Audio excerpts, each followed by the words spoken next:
Rage relief. Terms and conditions. Legal notice. The publisher has strived to be as accurate and complete as possible in the creation of this report, notwithstanding the fact that he does not warrant or represent at any time that the contents within are accurate due to the rapidly changing nature of the Internet.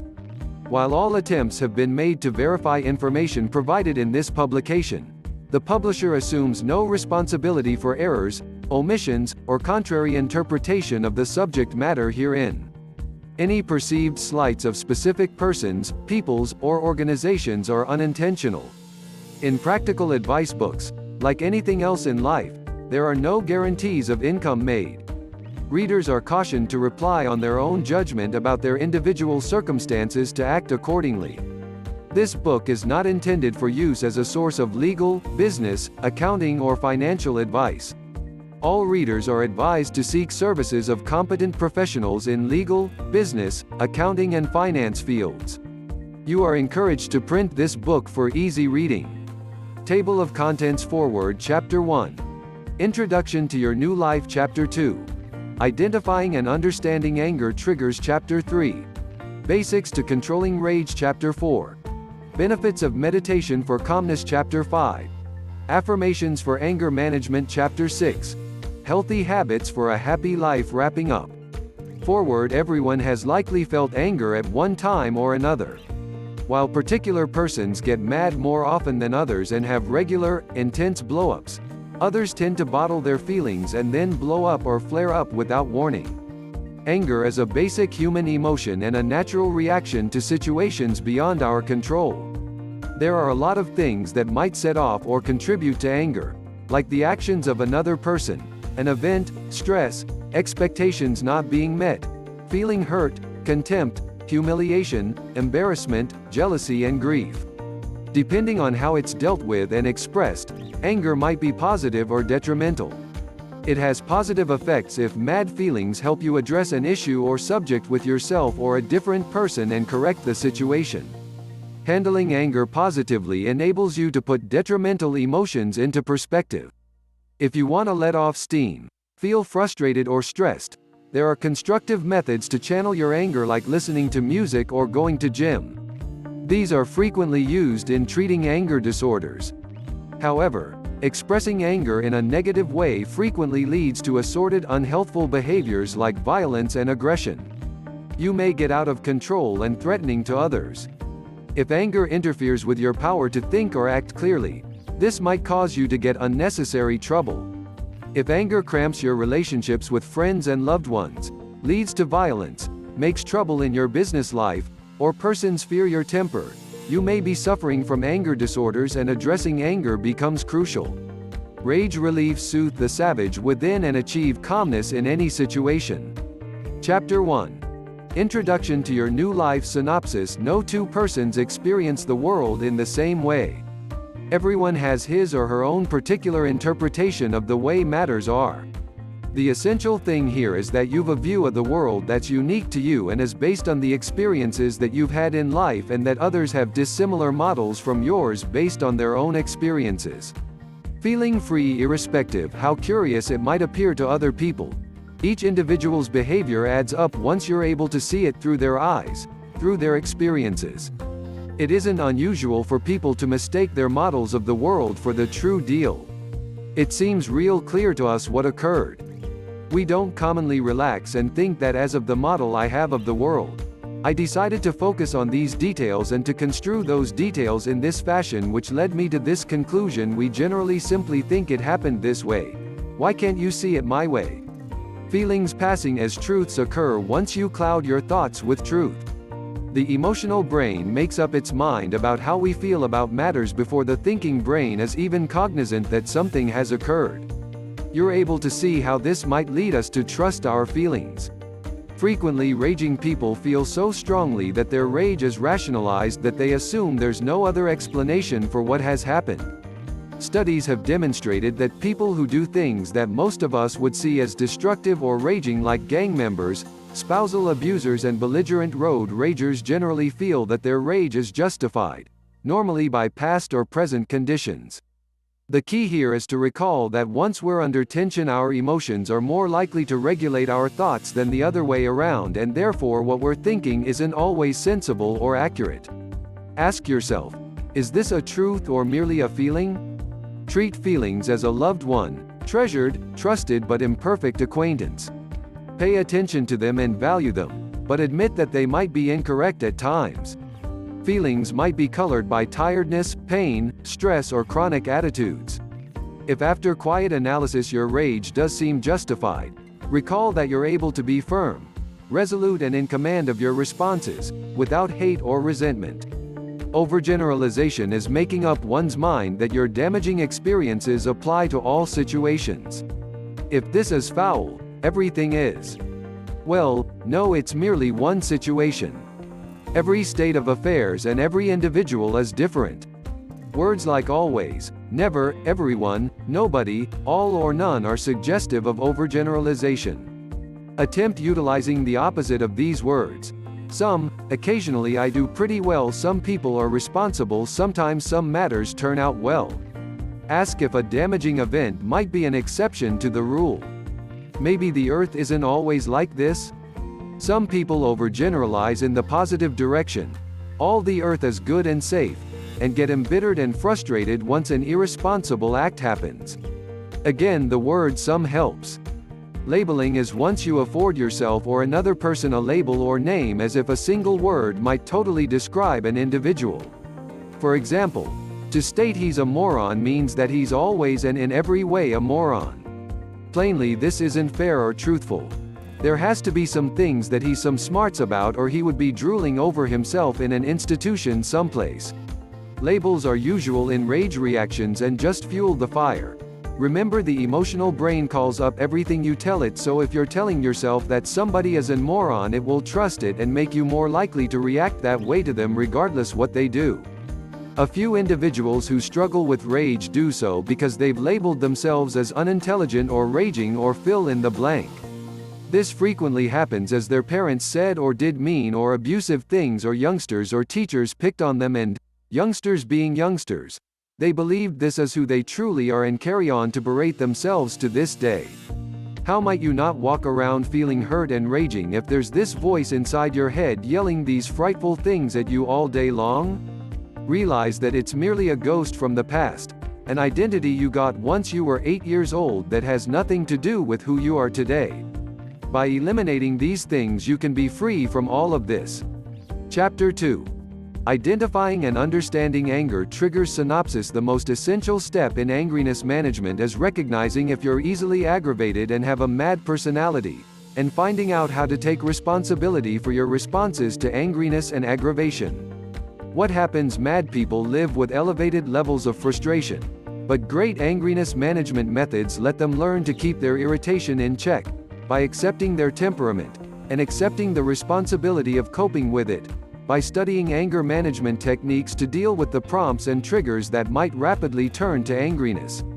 By exercising stress management techniques on a regular basis, and using physical exertion to work off their aggravation, they're able to realize the first signs of angriness, and take a time out to chill out, minimizing the likelihood of discharging their angriness on others.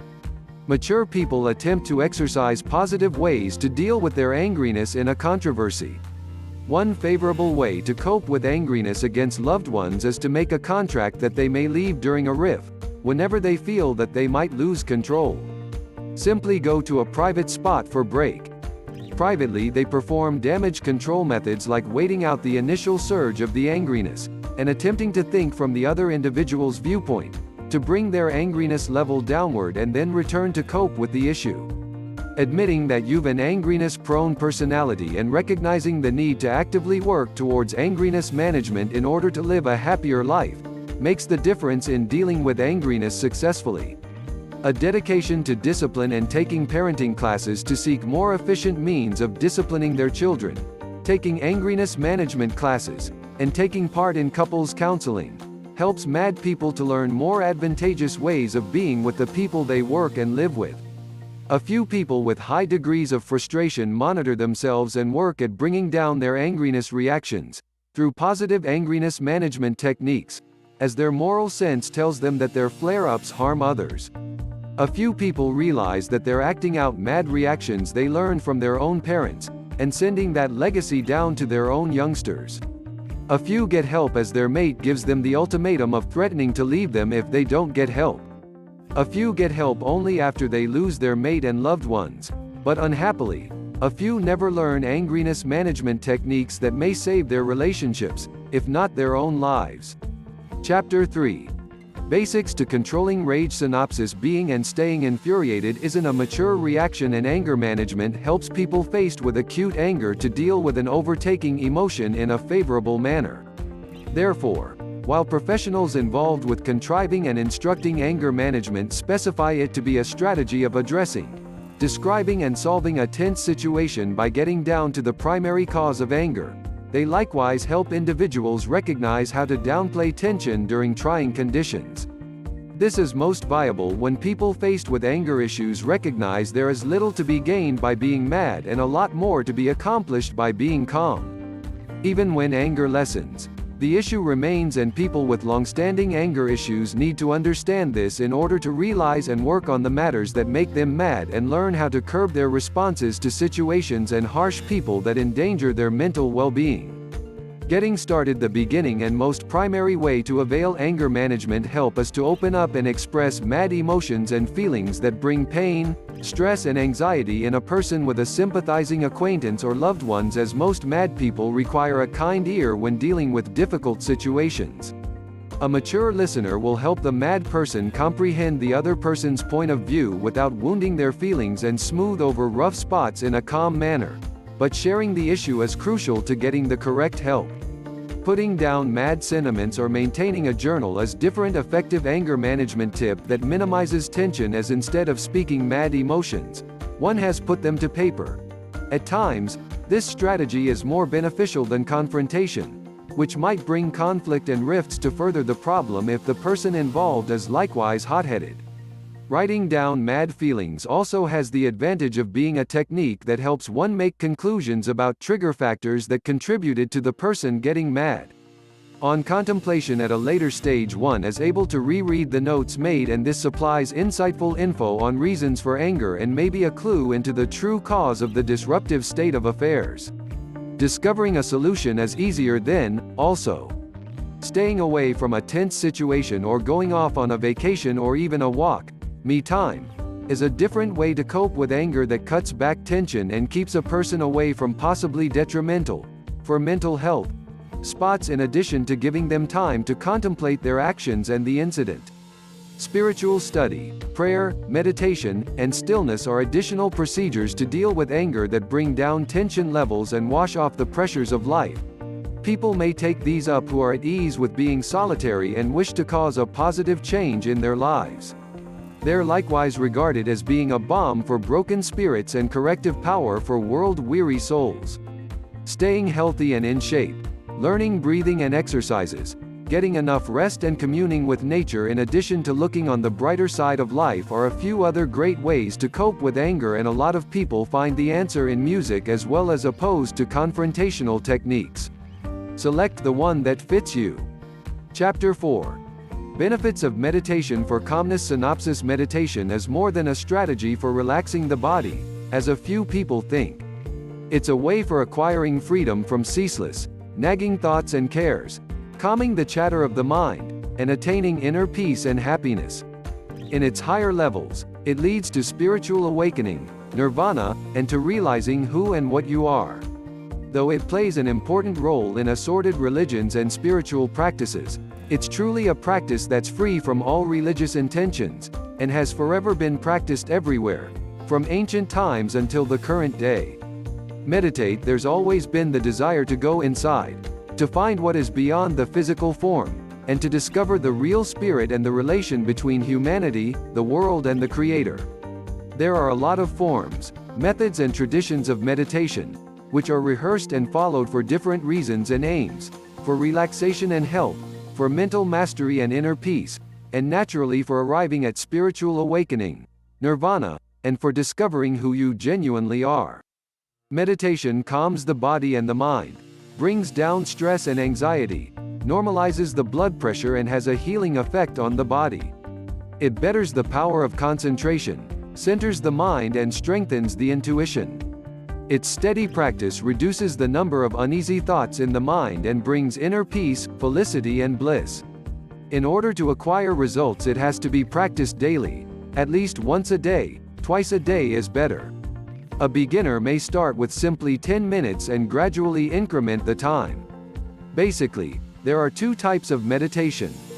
One that calls for centering the mind on a particular activity, like on the breathing process, or on a concrete object, image, a word, idea or a quality of character. The other type requires that you don't center on any concrete object, thought or image, but to void the mind of thoughts, and blend into the inner silence inside you, into your true, inner self. This sort might only be practiced after one is well trained with the first type. Below you'll find things you're able to do to better your ability to meditate, mitigate the inner resistance of the mind, and better your chances of success. Read them with attention, and apply them to any strategy that you practice. Start with an easy meditation strategy. Here are two cases. Focus your attention on your entering and outgoing breath. For a few moments, center your attention on your breath. Breathe normally, while focusing on the act of breathing in and breathing out. Be attentive not to strain your breath and your body. Focusing on a motivating quote. Select an inspiring quote, and repeat it in your mind, attempting to find its deep meaning, on the far side of the written words. Chapter 5. Affirmations for Anger Management Synopsis. Once you admit what is, you quit feeding energy into standing firm against what is. You don't make an issue more potent and sticky in your mind. Alternatively, somewhat counterintuitively, once you accept what is, it loses a good deal of its power. It merely is. And you feel the hush and calm inside. Now, admitting what is doesn't mean to throw in the towel. It merely stands for the fact that you put yourself in a better place to take action if necessary. As now you're able to see more distinctly, you're able to center your energy towards what you require and take the pertinent action to alter your situation. Affirming it, you have to discipline yourself to become favorable and do things you're not used to doing. You will have what you utter, so be careful of the things you allow yourself to think and utter. The battle begins inside our minds. Be diligent to defend it cautiously so your mouth won't speak with negativity. Train your mouth to verbalize great and favorable things, and if you alleviate the negative from your mind, you won't utter the damaging. We're what we think, and reviving our minds by washing away the negative will transform us with a favorable impact on us and others in our lives. You will see the fruit of whatsoever you do verbalize, so wouldn't it be better to have the favorable, rather than the negative? Affirmations may be favorable or negative. Negative affirmations don't help us in any matter. It makes our brain believe in matters that are not helpful to our personality in any event. For instance, negative affirmation will make you believe that you will bomb in any task even before you started it. Different than this, a favorable affirmation is forever encouraging and builds our confidence to take on any chore in the world. If you want to lead a favorable and hopeful life free from rage, go ahead and utilize a favorable affirmation.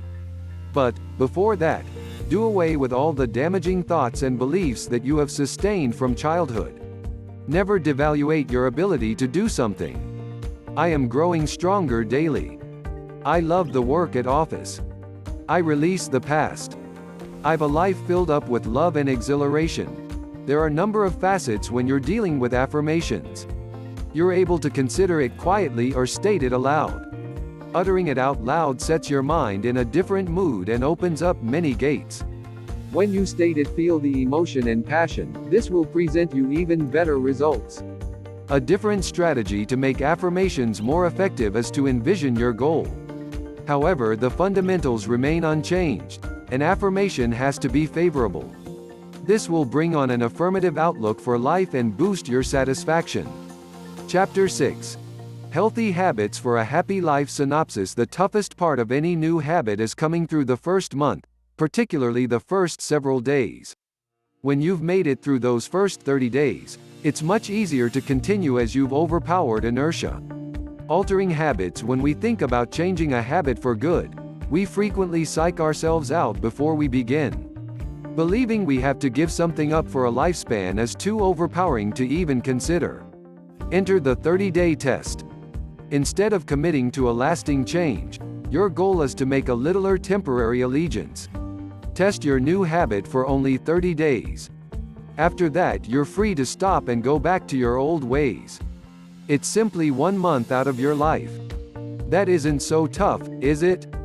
A 30-day trial still demands a little discipline and persistence, but not nearly as much as a lasting shift as you may always see the end of the tunnel. You've an assured escape if matters don't work out. Any forfeiture or loss you suffer is temporary. You're fully free to go back to your old ways on. What happens when you truly finish a 30-day test? Firstly, you'll have gone far enough to make your fresh behavior a habit, making it easier to carry on if you want. Second, you'll break your old pattern in that area, so your older habits won't wield as much power on your behavior. Third, you'll have 30 days of success behind you, so you'll already have shown yourself you can achieve this. And fourth, you'll have enjoyed 30 days worth of results, and if those results are favorable, you'll be more motivated to retain the habit. At the end of your 30-day test, your power to continue in your fresh habit is a lot greater than it was at the outset of your trial. If you're prepared to make the habit lasting, you may find it reasonably easy to continue, as momentum is now with you. If you don't feel prepared to make that sort of allegiance, though, you might extend your test to 60 or 90 days. The longer your trial period, the simpler it will be to lock in the new habit. Feel free to adjust the concept to fit your stage of discipline. Let yourself be challenged but not overwhelmed. These tests are best suited to daily habits. I haven't discovered them as effective for behaviors taken less frequently, like weekly activities. All the same, if you're able to turn such habits into daily actions, you're able to still conduct a 30-day test and then reduce the frequency after the experiment is concluded. Wrapping up, a lot of individuals with angriness issues have realized that it's connected with alcohol and/or drugs directly. You may be surprised to find that it might be a tremendous help in your effort away from angriness. Drinking causes emotions to flash and conversations on touchy subjects to arise. You never know what you could say to offend another person with an angriness disease. Stay away from alcohol if you wish to have a chance of recuperating. In reviewing the source of our angriness, it will help us to determine the answers we excluded while our emotions had control. Emotions are our inventory and might control our sorrow, joy, and above all, angriness. Having trouble coping with your emotions might cause you to suffer from panic, depressions, and blow-ups. Solutions include setting down your emotions, working out your frustrations in the gym, or finding your own way of mending your issues. Either of these things will work for you. However, you have to make sure it's a personal gain. If you pick something to help you out with angriness, it must be something you like and something that works for you. Everyone is different. If the individual doesn't detect a way to command the emotions that bring on angriness flare-ups, angriness will most likely overcome them. Vitamin C and vitamin B complex have been utilized for years to enhance the mind and help the patient deal with tension. Throughout this book, you've started to discover a lot of ways to cope with angriness and grab a hold of your angriness. Like, focus on littler tasks at a time, slowly move frontward to bigger goals when you're ready, learn to unwind, write your issues down, take deep breaths when needed, analyze your issues. Exercise and yoga are great for relaxing your brain and body. Take your time changing your issues, baby yourself, remind yourself daily you're moving toward recovery, keep your stress level low, practice what you preach to your children, inform your friends and family so they know about your problem and how they might help you through it. Self-help groups, talk to your doctor if nothing is helping your issue. Thank you watching my video.